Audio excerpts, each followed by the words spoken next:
Pemirsa, sebanyak 1.022 ekor ternak di Kabupaten Padang Pariaman, Sumatera Barat dinyatakan terkena penyakit mulut dan kuku atau PMK. Kasus PMK Padang Pariaman tertinggi di Sumatera Barat.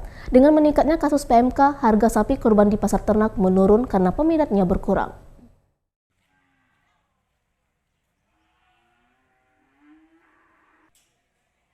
Pasar ternak Sungai Sari, Kabupaten Padang Pariaman, Sumatera Barat masih sepi dari calon pembeli. Padahal Hari Raya Idul Adha hanya tinggal beberapa minggu lagi. Biasanya sebulan menjelang Idul Adha, pasar ternak itu sudah ramai dikunjungi calon pembeli. Namun untuk saat ini, pasar ternak hanya dipenuhi oleh ternak dan pedagang, sementara calon pembeli dari pengurus masjid, musola atau surau belum banyak yang datang untuk bertransaksi. Berkurangnya calon pembeli itu menurut pedagang disebabkan kasus penyakit mulut dan kuku atau PMK meningkat di daerah tersebut.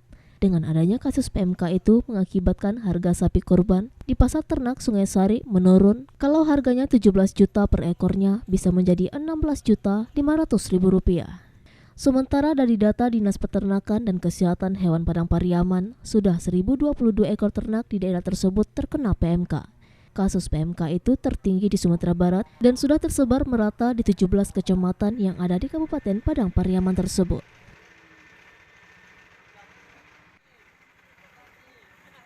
Kasus PMK sampai hari ini terinfeksi sekitar 1.022 ekor dan itu sudah mencapai di 17 kecamatan.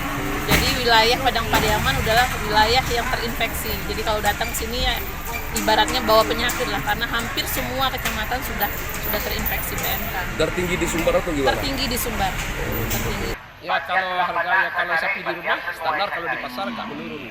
Berapa besar gitu? Maksudnya? Berapa besar penurunannya gitu? Ya sekitar 25% lah.